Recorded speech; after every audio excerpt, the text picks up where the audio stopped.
Blockchain technology, crypto, बहुत से नाम ऐसे हैं जो टेक्नोलॉजी की दुनिया के आपने सुने होंगे, अभी सुन रहे हैं। हम आजकल क्या सुन रहे हैं कि जो यंग्स हैं हम बात करते हैं कि यार क्रिप्टो में ये हो गया, ब्लॉकचेन टेक्नोलॉजी, यार इससे क्या होगा, नई जनरेशन, आने वाला फ्यूचर, ऐसी बहुत सारी चीज़ें यानी कि टेक्नोलॉजी की बात होती है। और मुझे भी ज़्यादा कुछ नहीं पता, लेकिन मेरे साथ अभी कोई बैठा हुआ है, कौन है अभी आपको परिचित करवाते हैं, लेकिन अभी बता देते हैं कि ब्लॉकचेन एक बुक इन्होंने लिखी है।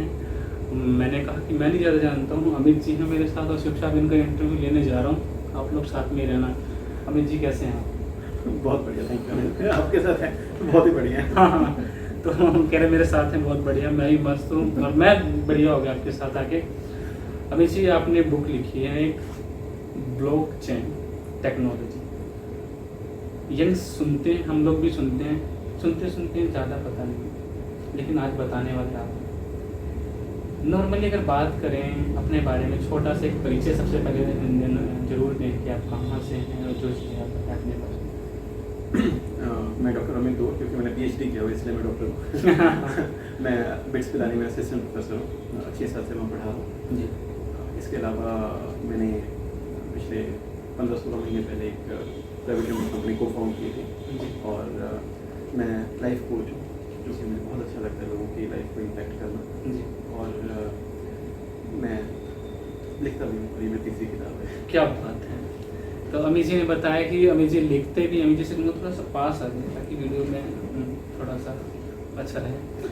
तो अमित जी लिखते भी हैं और अमित जी ने 3 किताबें, तीसरी किताब ये मुझे ना, तीसरी किताब ये है। और लिखना अपने आप में बहुत बड़ी बात होती है कि कहा भी जाता है कि जब कोई लिखने बैठता है तो दिन से रात कब हो जाती है और फिर दिन कब हो जाता है पता नहीं चलता, और 4 पंक्तियाँ या कुछ लिखना बहुत बड़ी बात हो जाती है। एक लेखक है ना, इसके लिए बधाई। अमित जी, जो आपकी बुक है ब्लॉक टेक्नोलॉजी, उससे पहले भी आपने कहा 3 किताबें, उसके बारे में पहले जानना चाहूँगी कि वो कौन सी किताबें थी, थोड़ा सा उसके बारे में। पहले 2 जो मेरी बुक्स थी, वो पहली बुक मशीन लर्निंग के ऊपर थी और second cyber crime and cyber hygiene के ऊपर जी। तो साइबर क्राइम, साइबर हाइजीन और मशीन लर्निंग के 2 पेपर्स जी। मशीन लर्निंग और cyber crime and cyber hygiene के ऊपर अमित जी ने बताई पुस्तकें थी, लेकिन अभी जो एक इनकी पुस्तक चर्चा में बनी हुई है, आपको बता दी कि अमेज़ॉन पर बेस्ट सेलर्स में इनकी बुक चल रही है और ऐसे के साथ हम बैठे हुए हैं, अमित जी बैठे हैं मेरे साथ। तो अमित जी चुपचाप, क्योंकि पता ही नहीं चल रहा लोगों को है क्या चीज़, ब्लॉकचेन क्या है, कैसे बताओगे, बस हमको और सामने वाले हमारे दोस्तों को थोड़ा सा बहुत आसान शब्दों में, किसी को पता नहीं चलना चाहिए, किसी को पता नहीं चलना चाहिए। आपके हजारों लाखों followers. Okay, basically blockchain technology जो एक टेक्नोलॉजी है, सो इट्स ऐसा नहीं कह सकते कि हम कि किसी एप्लीकेशन से इसको चेक करें कि टेक्नोलॉजी स्ट्रॉन्ग है या नहीं है। जैसे कि हम मान सकते हैं कि सड़क बनाने का एक तरीका होता है, वो एक फंडामेंटल टेक्नोलॉजी है जिससे बनती है, तो वो टेक्नोलॉजी को कैसे आप यूज़ करेंगे वो आपके ऊपर डिपेंड करता है। यानी कि हम और भी मान सकते हैं कि एक पर्टिकुलर वे है जिसमें साइंस एक्ट करें। साइंस का मतलब होता है कि 2+2 4 ही होंगे, 6 नहीं होंगे, लेकिन उसको 2+2 को जहाँ पे अप्लाई करते हैं वो एक एंटरप्रेन्योर का, वो एक यूज़र का एप्लीकेशन रहता है। तो उसके बेस पे हम टेक्नोलॉजी को नहीं कह सकते कि सही है या फिर अच्छी है या नहीं है। अच्छी है नहीं, हमारे ऊपर डिपेंड करता है कैसे हम उसको यूज़ करते हैं। तो ये टेक्नोलॉजी है क्या, और इस टेक्नोलॉजी को कैसे कहाँ अप्लाई हो सकता है, उसके कुछ जगह बताए। जैसे हेल्थ केयर में अप्लाई हो सकती है ब्लॉक चेन टेक्नोलॉजी। इसके अलावा सप्लाई चेन में, फाइनेंस में आप इसको लॉ एनफोर्समेंट में यूज़ कर सकते हैं, और इसके अलावा बहुत सारे अलग फील्ड्स हैं जहाँ पे इसको यूज़ किया जा सकता है। तो एक कॉम्प्रिहेंसिव वे से किस एक फील्ड में, जैसे हेल्थ केयर की फील्ड, उसमें कहाँ अप्लाई हो सकता है, या फिर सप्लाई चेन उसको कैसे यूज़ कर सकते हैं, उसके बारे में भी एक बहुत डिटेल में डिस्कस किया गया इसको। कुछ केस स्टडीज में डिस्कस किए गए कि अभी लोगों को लगे ब्लॉकचेन टेक्नोलॉजी तो कहीं हो ही नहीं रही यूज़ है, और सिर्फ हम 1-2 जगह ही सुनते हैं जिसके बारे में, तो यही सिर्फ ब्लॉकचेन टेक्नोलॉजी। तो इसमें कुछ फेमस केस स्टडीज भी डिस्कस किए गए कि आपकी लाइफ में जो आपको दिख रहा है, ऐसा नहीं कि सिर्फ हमें पता नहीं है इसलिए हमें नहीं पता कि ये टेक्नोलॉजी यूज़ कहाँ हो रही है, इसके स्टडीज भी डिस्कस कीजिए। अमित, अभी आपने बताया कि किन किन सेक्टर्स में ये टेक्नोलॉजी यूज हो रही है या हो सकती है, और साथ में बताया कि इस पर कुछ केस स्टडीज़ भी हुई हैं। लेकिन अभी जी एक नॉर्मल सा व्यक्ति जो एजुकेटेड नहीं है, जिसने शिक्षा ग्रहण नहीं की है, एक आम सा व्यक्ति, अगर आप उसको समझाने लगे, क्योंकि हमारे देश में एक बहुत बड़ा हिस्सा अभी भी उन लोगों का है जो शिक्षा से दूर है, टेक्नोलॉजी से दूर है। आजकल कहते हैं कि जो टेक्नोलॉजी नहीं जानता वो भी शिक्षित है नहीं, ये दौर है। तो उन लोगों को कैसे बताएंगे बिल्कुल सरल साधारण तरीके से कि ये है, ये लो, ये समझ में आए, मतलब बिल्कुल सिंपल तरीके से। सो नॉलेज मेरे लिए वही है जिसको आप अप्लाई करते हैं। जो अप्लाई नहीं करते नॉलेज नहीं मान सकता मैं। सो अगर आप एक फील्ड को आप अप्लाई नहीं करते तो आप नॉलेज नहीं कर सकते। सो अगर ब्लॉकचेन टेक्नोलॉजी को ऐसे समझना चाहिए कि हम कैसे अप्लाई कर सकते हैं अपने लिए, और वो एक डॉक्टर भी अप्लाई कर सकते हैं, वो एक इंजीनियर भी अप्लाई कर सकते हैं, वो एक नॉर्मल पर्सन आप भी अप्लाई करते हैं और मैं भी अप्लाई एज ए टीचर और as any defence person, government official, उस टेक्नोलॉजी को कोई प्रॉब्लम को यूज़ करके कैसे अप्लाई कर सकते हैं। तो आपके पास एक प्रॉब्लम है, ये टेक्नोलॉजी को टूल सेट प्रोवाइड करती है जिसमें आप अप्लाई करके चेक कर सकते हैं टूल सेट जो मेरे पास है ब्लॉकचेन टेक्नोलॉजी के थ्रू, वो प्रॉब्लम इससे सॉल्व हो सकती है नहीं। तो पहले हम डिस्कस करते हैं कि ब्लॉकचेन टेक्नोलॉजी है क्या, फिर थोड़ा बहुत उसके बारे में डिस्कस करेंगे। ब्लॉकचेन टेक्नोलॉजी जैसे ब्लॉकचेन है, ब्लॉकचेन का मतलब है ब्लॉक, उसमें कुछ होगा और वो जो बहुत सारे ब्लॉक्स हैं वो चेन की जैसे लिंक है। यानी कि चेन में देखेंगे, चेन में क्या होता है कि पहला कड़ी और दूसरी कड़ी और तीसरी कड़ी, चौथी कड़ी एक ही जगह पे रहती है। पहली कड़ी पहले आएगी, दूसरी कड़ी दूसरी बार, तीसरी कड़ी तीसरी बार। ऐसे नहीं है कि पांचवी कड़ी पहली कड़ी से पहले आएगी। तो यानी कि ब्लॉकचेन को देखिए, उसमें बहुत सारे ब्लॉक्स हैं लेकिन वो कड़ी की तरह जुड़े हुए हैं। यानी कि पहली कड़ी, फिर दूसरी कड़ी, फिर तीसरी कड़ी, फिर चौथी कड़ी, फिर पांचवी कड़ी। तो एक हमें ये नहीं कह सकते कि छठी वाली कड़ी पहले आ गई। तो इससे हमें पता चलता है कि पहले क्या हुआ, बाद में क्या हुआ, बाद में क्या हुआ, बाद में क्या हुआ।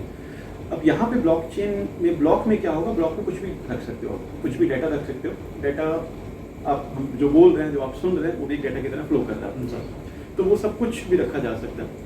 इस टेक्नोलॉजी का फंडामेंटल पिलर जो कि एक मेजर कंपोनेंट है क्रिप्टोग्राफी। तो क्रिप्टोग्राफी के बहुत सारे एस्पेक्ट्स हैं, उन सभी एस्पेक्ट्स को पहले डिस्कस किया गया। फिर हमने बताया इस बुक में कि ब्लॉकचेन टेक्नोलॉजी है क्या और कहाँ कहाँ इसको अप्लाई कर सकते हैं, किस फील्ड में apply, where to use blockchain and how, कैसे अप्लाई कर सकते हैं, कैसे नहीं। क्योंकि अभी जैसे हम बात करेंगे, हमारे पास एक डेस्कटॉप सिस्टम भी है जहाँ पे एडिटिंग करते हैं। कई लोग क्लाउड सर्विस यूज करते हैं। जैसे मैं एग्जांपल दे दूँगा माइक्रोसॉफ्ट वर्ड का। माइक्रोसॉफ्ट वर्ड एक आपके डेस्कटॉप पे एप्लीकेशन इंस्टॉल्ड है। कई लोग गूगल डॉक्स यूज करते हैं, तो वो क्लाउड सर्विस एप्लीकेशन है, वो यूज कर सकते हैं। और सिमिलरली कुछ जगह ऐसी होती है जहाँ पे ब्लॉकचेन एक डिफरेंट तरह की टेक्नोलॉजी प्रोवाइड करता है, जिसमें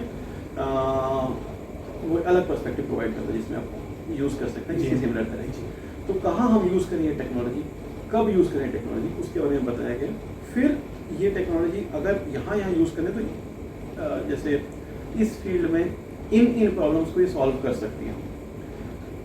एक पर्टिकुलर सेक्शन है एक जिसमें हमने बताया कि इथेरियम और हाइपरलेजर एक वेज है जहाँ से हम इस टेक्नोलॉजी को डायरेक्टली इम्प्लीमेंट कर सकते हैं, या फिर हम ये कहें कि एक ऑलरेडी सेट प्लेटफॉर्म है जिसके ऊपर आप अपने आप छोटा मोटा कुछ प्रोग्राम लिख के, या फिर एक बहुत अच्छा प्रोग्राम लिख के छोटा मोटा भी बहुत अच्छा हो सकता है तो वो सब प्रोग्राम लिख के आप कोई प्रॉब्लम सॉल्व कर सकते हैं। प्रॉब्लम क्या हो सकते हैं वो हमें डिस्कस है, कुछ केस स्टडीज डिस्कस किया। दूसरे एस्पेक्ट की अगर हम बात करने आए कि ये टेक्नोलॉजी क्या प्रोवाइड करती है या है क्या ये टेक्नोलॉजी, या इस टेक्नोलॉजी के बारे में हम सिंपल वे में समझना चाहें, तो अगर मुझे और आपको एक कंसेंसस एस्टेब्लिश करना है, यही होगा। और साधारणतः अगर हम ये देखें कि बहुत सारी कंपनीज हैं वो सिर्फ ट्रस्ट के लिए एग्जिस्ट करती हैं। फॉर एग्जांपल, मैं एग्जांपल के लिए ले रहा हूँ, या और रिलेट कर पाएंगे कि अमेज़ॉन एक हमारे आम जिंदगी में यूज होता है, आपने यूज बिल्कुल जरूर आपने यूज कर रहे हो, वही से मंगवाया तो अमेज़ॉन एक ऐसा प्लेटफॉर्म है जहाँ पे बहुत सारे सेलर्स आके अपना शोकेस करते हैं कि हमारा प्रोडक्ट सेल के लिए अवेलेबल है, आप जैसे और हमारे जैसे आप जैसे यूजर वहाँ पे जाके परचेज करते हैं। अमेज़ॉन क्या प्रोवाइड करता है, एक तो विजिबिलिटी प्रोवाइड करता है कि सभी को दिखता है यहाँ से चीज़ें, और उसके अलावा जो मेन इंपॉर्टेंट कंपोनेंट जो ट्रस्ट प्रोवाइड करता है कि आप जब कुछ परचेज करते हैं अमेज़ॉन से, तो अमेज़ॉन सारा का सारा लोड ले लेता है यहाँ पे कि अगर आप कुछ परचेज करें, वो प्रोडक्ट में कुछ डिफेक्ट आ गया, या फिर उस प्रोडक्ट की डिलीवरी लेट हो गई, या फिर उस प्रोडक्ट की जगह कोई और प्रोडक्ट आ गया, एक्सपेक्टेशन आपकी मीट नहीं हुई, या उस प्रोडक्ट की क्वालिटी खराब है, तो कुछ पीरियड ऑफ टाइम में आपको रिटर्न कर सकते हैं, उसको शिप बैक कर सकते हैं, शिप इन करने के साथ साथ। और सेलर को क्या प्रोवाइड करते हैं कि आपका प्रोडक्ट शिप हो गया, बिक गया, इतने टाइम के बाद रिटर्न नहीं हुआ, तो आपको उसके टाइम पर डिलीवरी पूरी मिल जाएगी उसको। तो ये सारा का सारा काम अमेज़ॉन ट्रस्ट बेस्ड फॉर्मेट में करता है और सभी को एक बहुत ही अच्छे माध्यम से प्रोवाइड किया गया सेंट्रल प्लेस जहाँ पे हम विश्वास कर सकते हैं कि हम जो भी खरीदेंगे जैसा भी खरीदेंगे वो उसी तरह का इतने टाइम में हमें मिल जाएगा। ये ट्रस्ट हम एक कंपनी के ऊपर करें जिसका नाम अमेज़ॉन है। ऐसे ही बहुत सारी और कंपनीज के ऊपर ट्रस्ट करते हैं, जैसे गूगल के ऊपर हम ट्रस्ट करते हैं कि जो भी हम सर्च करेंगे गूगल प्रोवाइड करेगा।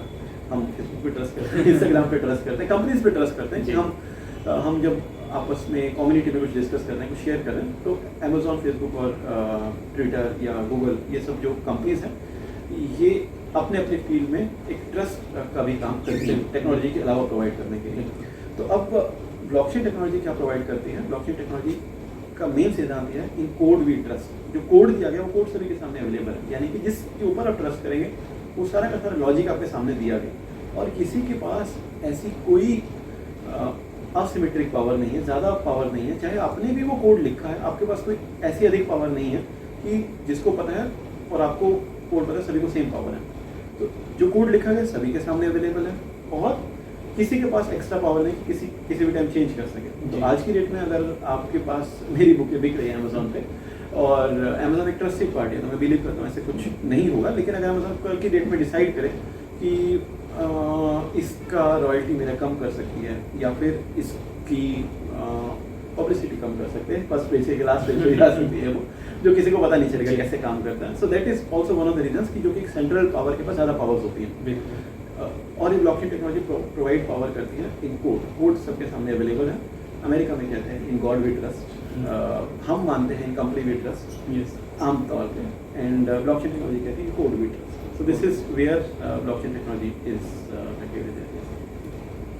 अमित जी ने ब्लॉकचेन टेक्नोलॉजी के बारे में बताया भी और किस तरह से इन प्रैक्टिकल लाइफ के बहुत सारे एग्जांपल दिए, अमेज़ॉन का एग्जांपल दिया, किस तरह से एज अ मिडल पर्सन का, एज अ मिडल एक ऐसे चीज़ व्यक्ति का या कोई भी कंपनी का रोल अदा कर रही हो, किस तरीके से दो चीज़ों को, ग्राहक को और उसके विक्रेता को किस तरीके से जोड़ रही है।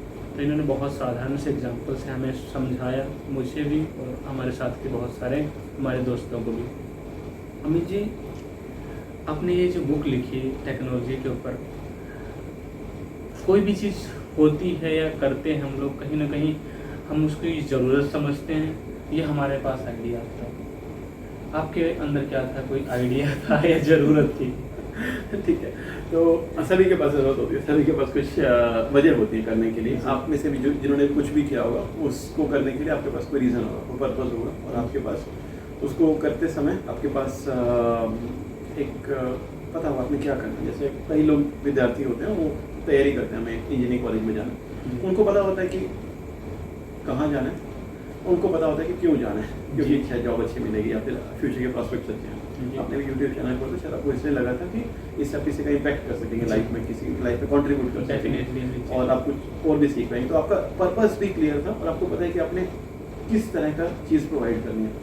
अगर हमें पता है कि what we have to do, why we have to do, how वाला क्वेश्चन बहुत आसान हो जाता है। उसके बाद अगर मुझे पता है कि मुझे इंजीनियरिंग एंट्रेंस एग्जामिनेशन में रैंक 1 लेके आनी है और मुझे ये पता है कि रैंक लाना मेरे लिए कितना ज़रूरी है, तो कैसे मैं रैंक लेके आऊँगा वो मैं बहुत आसानी से फिगर आउट कर सकता हूँ। पहले मैं नहीं सक्सेसफुल हूँ, दूसरे में नहीं सका, तो मैं तब तक करता रहूँ क्योंकि मेरे लिए वो रीज़न बहुत स्ट्रॉन्ग है करने के लिए। ऐसे ही हमारे लाइफ में जो भी हमने अचीव किया वो हमने अगेंस्ट ऑल ऑड्स अचीव किया होता है। बहुत परेशानियाँ होती हैं लेकिन उस पर लगे रहे क्योंकि हमें हमारा रीज़न बहुत स्ट्रॉन्ग था। तो इसीलिए जब ये बुक भी लिखी जा रही थी तो मेरा रीज़न मेरे लिए बहुत स्ट्रॉन्ग था, इसलिए मैं इसको कंप्लीट कर पाया।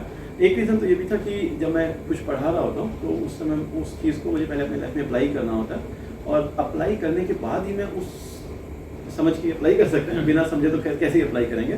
तो जब अप्लाई करते हैं तो उसके बाद आपको उस लैंग्वेज में बताना होता है अपने स्टूडेंट्स को कि जिससे उनको समझ भी आता है, वो रिलेट कर सकें। अगर मैं आपको किसी चीज़ के बारे में बता पाऊँ कि जो कि आपके लिए बहुत ही आपकी एक्सपीरियंस नहीं किया हुआ, फॉर एग्जांपल मैं आपको एक ऐसा टेस्ट बताऊं कि चाइना में जो नूडल्स मिलती हैं उनका टेस्ट लेट्स से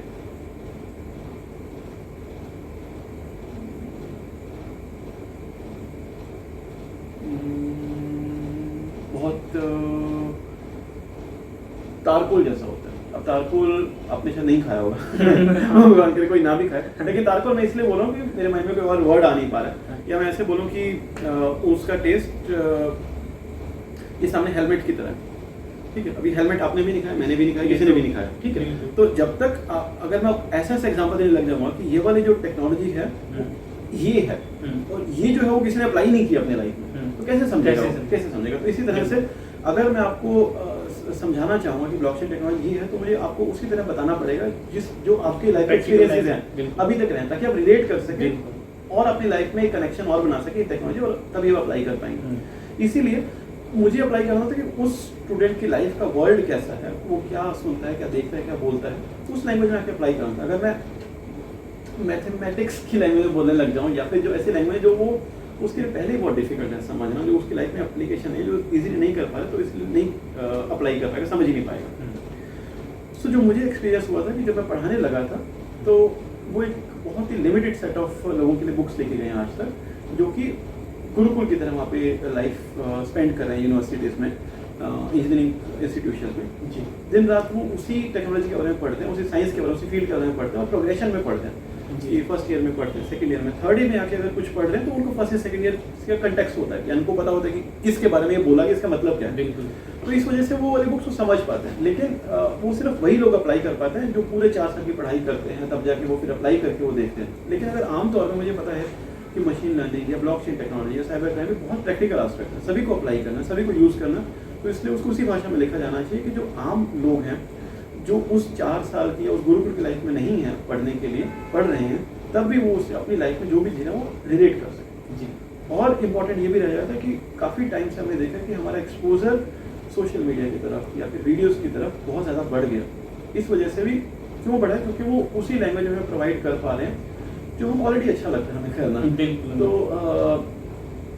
और हमारे अटेंशन स्पैन भी थोड़ा कम हो गया। तो इसी एक रीज़न ये भी था कि जब अटेंशन स्पैन कम इसलिए होता है बुक पढ़ते हैं कि उसमें इतना कॉम्प्लेक्स वर्ड्स होते हैं, ये ऐसे वर्ड्स जो हमारी माइंड को प्रोसेस करने में डिफिकल्ट लगता है।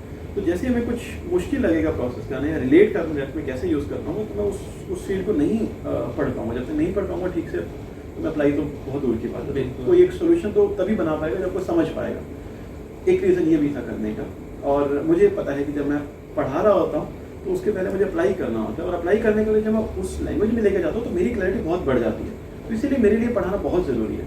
और जब मैं लिख रहा होता हूँ तो और डेप्थ में चला जाता है, क्योंकि जब बोल रहा हूँ मैं आपके सामने, तो मैं एक बार तो सोच रहा हूँ कि आप क्या सोच रहे हैं, लेकिन मेरा ध्यान ये भी है कि मैं क्या बोल रहा हूँ। लेकिन जब मैं लिख रहा होता हूँ तो उस समय बहुत ज़्यादा ध्यान मेरा उसी तरफ रहता है कि मेरी ऑडियंस को कैसा समझ में आएगा, उस परसेप्शन पे लिखा जाना होता है। तो उसमें और ज़्यादा क्लैरिटी आ जाती है मेरे लिए। तो तीनों एस्पेक्ट से ये किताब बहुत ज़रूरी थी। एक तो मुझे समझाने के लिए उस ऑडियंस को, जो मेरे स्टूडेंट्स हैं, क्योंकि मैंने काफ़ी 600+ प्रोफेशनल्स को भी पढ़ाया हुआ जिनकी लाइफ में सिर्फ ब्लॉकचेन टेक्नोलॉजी नहीं, उनकी लाइफ में अपने जो प्रोफेशन है वो भी प्रैक्टिस करते हैं। इसके अलावा उनकी फैमिली भी है, तो उनको रिलेट करने के लिए भी ये बुक कॉम्प्लीमेंट्री स्किल प्रोवाइड करती है। दूसरी बात, जब मैं इस चीज़ को लिख रहा था ये बुक, तो it is very important for me कि जब मैं ये पुस्तक लिख रहा हूँ तो मेरे लिए भी काफ़ी लर्निंग रहती है कि मैं दूसरे के बारे में सोच पाता हूँ, और इसीलिए ये बुक मैंने आपके सामने।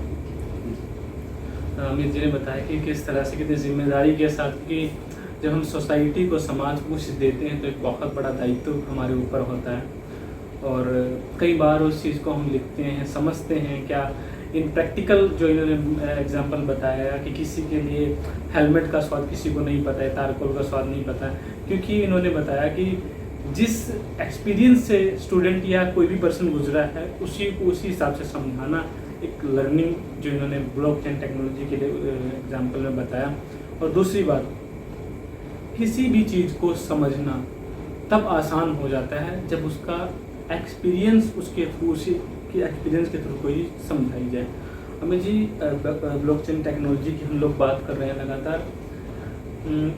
ये तो अभी पूछा आपकी कि कहाँ से आइडिया है या क्यों ज़रूरत पड़ी, लेकिन एक चीज़ मैं ज़रूर पूछना चाहूँगा कि आपके बचपन के दिनों में या कभी ऐसा पुराना एक्सपीरियंस कोई रहा हो, कोई चीज़ ऐसी देखी हो या कुछ लगा हो कि कुछ ऐसा करना है, कभी कुछ ऐसा रचना है या ऐसा जिद बनाई हो, कभी कुछ ऐसा रहा? मुझे अभी भी याद है कि जो मेरे टीचर्स रहे, मैं उनके लिए वो मेरे लिए हमेशा बहुत आदरणीय रहे हैं और वो मेरे लिए आइडियल रहे हैं एक तरह से, यानी कि सपने में भी मेरे वही आते रहे। स्कूल के दिनों में तो बहुत ज़्यादा ही फॉर्चुनेट रहा हूँ, जो मेरे टीचर्स जिन्होंने मुझे शिक्षा दी है वो बहुत, सिर्फ ये नहीं कि जो ज्ञान देते हैं क्लास में, जो उनका चरित्र, जो उनका विचार है वो भी बहुत इम्पैक्ट करता है आपको। इवन जो यूनिवर्सिटी में जब मैं जहाँ मैं पढ़ा बिट्स पिलाने में, वो बहुत थैंकफुल हूँ कि मैं पढ़ते टाइम भी जो मेरे प्रोफेसर्स रहे वहाँ पे, तो दे वर माई हीरोज एक तरह से। तो इस वजह से जब आप क्लास में जाते हैं, सिर्फ आप एक नॉलेज लेने नहीं जा रहे हैं, तो वो आप एज अ पर्सन आप उसके साथ 50 मिनट, और स्कूल में आप 4-4, 5-5 घंटे हैं उनके साथ, तो that gets impacted by you a lot. तो मुझे काफ़ी ज़्यादा इम्पैक्ट उनकी हाई थिंकिंग से बहुत मिला था, जो जिन्होंने मुझे किया है। और एक तरफ से पहले मेरा 11th-12th में था कि मुझे इंजीनियरिंग इंस्टीट्यूट का एग्जामिनेशन टॉप करना है, तो वो मेरे लाइफ में था। उसके बाद हर एक टाइम पे अलग अलग लाइफ में अलग अलग गोल्स रहे हैं, और मेरे लर्निंग एक तो ये रही है कि अगर आपके गोल्स में रीज़न बहुत स्ट्रॉन्ग है आपके लिए, पर्पस आपको बहुत स्ट्रॉन्ग है उसको करने के लिए, तो आप उसके लिए कर ही लेते हैं। तो अब जब भी मैं कुछ ऐसा टास्क उठाता हूँ जिसमें मुझे थोड़ा सा भी लगता है कि शायद हो पाएगा, ऐसा नहीं हो पाएगा, तो इसीलिए मैं उसका पर्पस पहले लिख लेता हूँ बहुत सारी चीज़ें, कि जैसे अगर मैं बुक लिखूँगा तो इसके कम से कम 20 पर्पस थे मेरे इसको कंप्लीट करने के, ताकि मैं जब भी थोड़ा लग रहा है कि आज लिखूँ या ना लिखूँ, तो मैं उस पर्पस को दोबारा देख लेता था कि नहीं, ये बहुत इंपॉर्टेंट है मेरे लिए। तो इसीलिए ये मैं कंप्लीट कर पाया टास्क, और इतने टाइम पे कंप्लीट कर पाया। जी, किस तरह से इन्होंने अपने बुक्स के बारे में बताया, क्यों ज़रूरत पड़ी, और उसके साथ ही जब जब इनका मन किया, लिखा, कोशिश की, लेकिन कभी कभी ऐसा भी हुआ कि जब नहीं मन किया तो इन्होंने अपने टास्क को देखा और दोबारा से कोशिश शुरू की। तो अमित जी हमारे साथ जुड़े हुए हैं और हम खंगाल रहे हैं इनके अंदर का वो ज्ञान जो इन्होंने किताब ब्लॉकचेन में उतारा है। अमित जी, कैसा लग रहा है आपको? आज सोसाइटी को 3 बुक दे चुके हैं, स्टूडेंट्स को 3 बुक दे चुके हैं, और कहते हैं कि दुनिया में और जीवन में सबसे बड़ा वही होता है, या वो चीज़ होती है जब हम किसी को कुछ दे पाते हैं। और दिया आपने क्या है? एजुकेशन, शिक्षा दी है, कुछ ज्ञान दिया है जो बहुत सारे यंग्स के पास पहुँचेगा, वो कुछ नया सीखेंगे। कैसा फील होता है अमित जी जब ये चीज़ें आपको लगता है, आपने जो किया है? क्या कहेंगे अपने बारे में? वैसे खुद के बारे में कहना बड़ा मुश्किल होता है, लेकिन फिर भी क्या आपकी फीलिंग्स हैं? प्राइमरी जब एक बुक लिखते हैं और बुक जब रिलीज होती है, तो बुक जो होता है आपके बच्चे की तरह होता है। तो वो वही फीलिंग होती है जो 3.5 साल पहले जब मेरी छोटी बेटी इस धरती पे आई थी। It's just like a small baby that has come in the planet for you. It is as good as your baby, as good as your child. So that is a feeling. Every book is very very special. लेकिन ये वाली book इसीलिए और ज़्यादा special है मेरे लिए क्योंकि सिर्फ मैंने लिखी है। पहले वाली जो 2 बुक्स थी उसमें मेरे साथ फॉर्चुनेटली 2, और पहली बुक मशीन लर्निंग में मेरे साथ उमेर लिख रहे हैं और दूसरी लिखी उन्होंने, और दूसरी बुक में मेरे साथ आकाश ने और निशित सर ने लिखी है। ये वाली बुक मैंने अकेले लिखी है, तो इसलिए मेरे लिए और भी ज़्यादा ये स्पेशल बुक है। और and as a specific it's more like celebration. जब कोई फैमिली मेम्बर नया आपके घर में, तो आपका बच्चा नया पैदा, this is just like that feeling. You are on a very very very very positive mood. You are thankful to everyone, like उस तरह से, and that is also one of the feelings. इनकी फीलिंग्स थी अमित भैया की, कह रहे हैं कि जैसे कि नया बेबी घर में आता है, और हम सभी जानते हैं कि उस समय जो खुशी का माहौल होता है वो बहुत बहुत गजब होता है, और एक बुक के लिए इनकी भावनाएं हैं बहुत ही अच्छा। लेकिन एक चीज़ और जान लेते हैं, 3 बुक्स लेके आ चुके हैं, लेकिन कुछ और भी करने वाले हैं क्या? अंदर की हमारी भी रुचि रहेगा, बाहर नहीं जाने देंगे, आप बाहर मत जाने देंगे। अमित जी कुछ और भी लेके आने वाले हैं फ्यूचर टाइम में? कुछ ऐसा कुछ रचना अंदर और इधर, बाहर कहीं नहीं जाएगा? थोड़ा सा तो ये वाला एग्जाम्पल मेरे प्रोफेसर हैं, वो भी क्लास में बोलते थे कि जब फिजिक्स के बारे में पढ़ा रहे होते थे कि ये क्लास से बाहर जाना चाहिए, न्यूटन की क्लास। तो वो बहुत कान लगा के सुनते हैं, क्योंकि जब इमोशन जब बहुत धीरे से बोलते हैं, जब बहुत एक्साइटेड होकर बोलते हैं, जब इमोशन बहुत स्ट्रांग होते हैं, इसीलिए वजह से वो हम ज़्यादा स्ट्रांगली ग्रिप कर पाते हैं। तो ये बहुत you know the pulse of your. तो अगर आप एक ही टॉपिक बोलते रहेंगे तो, और इमोशन वीक होंगे, सेम इमोशन होंगे, तो बहुत हाई या बहुत लो, तो एक टाइम के बाद शायद इतना अटैच फील नहीं करेंगे आप इसके साथ. So that is one of the things. So next जो मेरा मेजर प्रोजेक्ट जो है वो बुक के तरह से मेरी बुक मैग्निफिसेंट हेल्थ, वो मैं काफ़ी टाइम से लिख रहा हूँ. इट हैज़ बीन ओवर 13-14 महीने हो चुके हैं उसको लिखते हुए, तो अभी तक हुआ नहीं क्योंकि उसका रिसर्च इतना ज़्यादा चल रहा था. एंड इट हैज़ 1 महीने से उसको राइटअप में प्रोसेस में एंड स्टिल कंप्लीटिंग. तो एक वो प्रोसेस है. कुछ और बुक्स मैं लिख रहा हूँ, तो बुक्स के आस्पेक्ट में वो जी प्रोग्रेस है मेरे पास. जी.